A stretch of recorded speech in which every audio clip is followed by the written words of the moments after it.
The European and American public are being systematically lied to about the Ukraine crisis. In this video, we're going to provide you with compelling evidence that the crimes against humanity committed in Kiev earlier this year were in fact committed by the new coalition government, and that officials in the EU and the United States knew full well who committed these crimes, and that they are protecting and financially supporting the real criminals.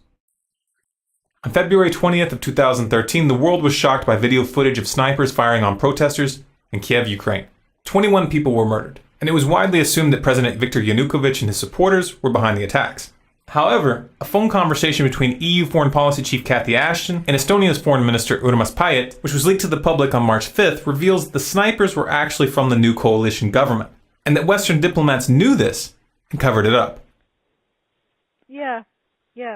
So that he has some sort of, how to say, trust among all these Maidan people and civil society. And second, what was quite disturbing, the same Olga told that, well, all the evidence shows that people who were killed by snipers from both sides, among policemen and people from the streets, that they were the same snipers killing people from both sides.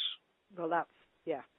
So that, and then she also showed me some photos. She said that has medical doctor. She can, say that it is the same handwriting, the same type of bullets, and it's really disturbing that now the new coalition, that they don't want to investigate what exactly happened, so that there is now stronger and stronger understanding that behind snipers it was not Yanukovych, but it was somebody from the new coalition.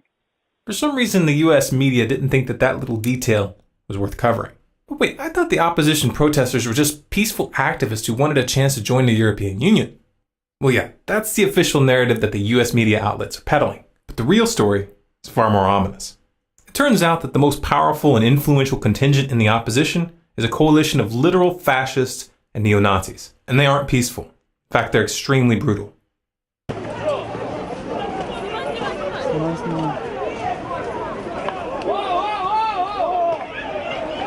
The most prominent among these extremist groups is an organization called Svoboda.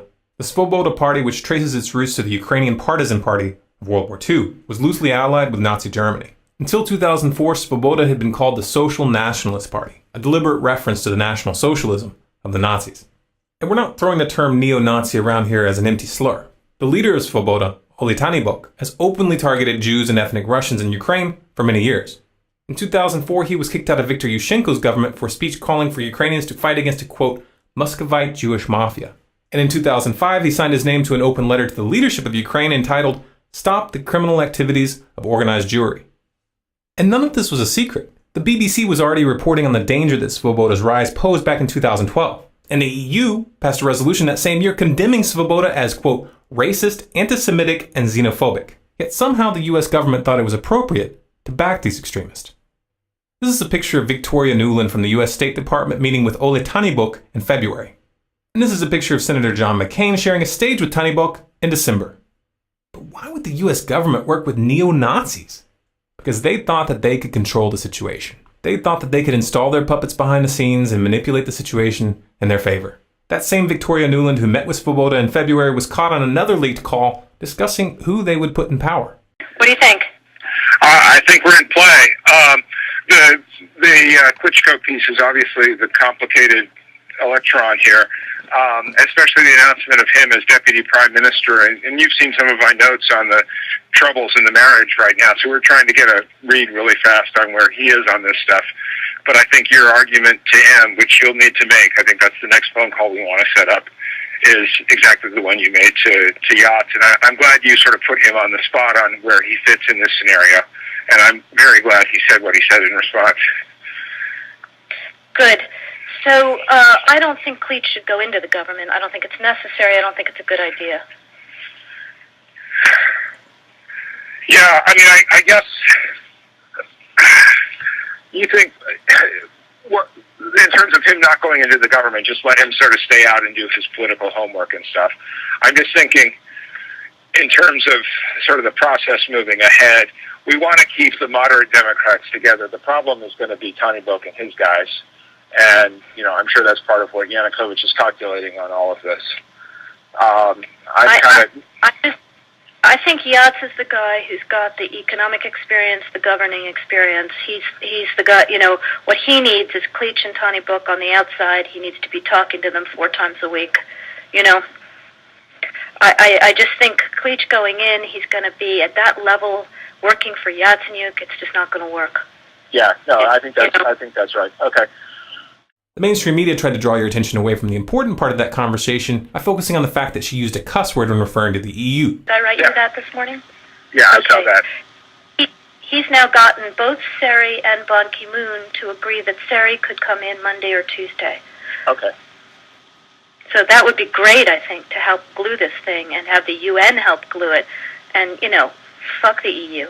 The U.S. government thought that they could control this beast, but they were wrong. Svoboda and the right sector are not toys to be played with. These groups are armed, they're forceful, and they view this crisis as an opportunity to reshape Ukraine in their own image. This video shows a prominent leader from the right sector, Alexander Muzichko, brandishing an AK-47 in parliament, letting them know who's in charge. This is the same Alexander Muzichko who's made public statements in the past vowing to, quote, fight against Jews, communists, and Russian scum for as long as he lives. As long as I live, I will fight against Jews, communists, and Russian scum.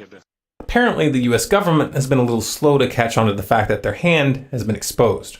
In March, a senior US official told Reuters that, quote, since entering the Ukrainian parliament in October of 2012, the Svoboda leadership has been working to take their party in a more moderate direction and to become a modern European mainstream political party. The leadership has been much more vigilant about expelling or otherwise punishing individual members who engage in xenophobic behavior or rhetoric.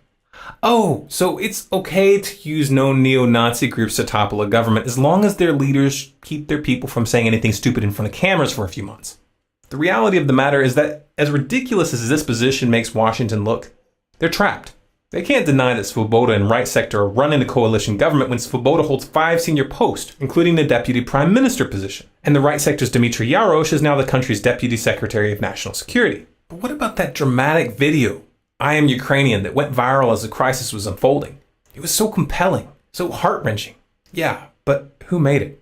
A whisper to a roar. Who are these people? Oh look, a link in the description. Let's click it. They have a website. And a behind-the-scenes section. Oh, it lists the filmmakers. Who's this here? Larry Diamond, inspiration and executive producer. He's also a member of the Council on Foreign Relations and the National Endowment for Democracy. And he's an advisor for the U.S. State Department. You know the funny thing about the National Endowment for Democracy?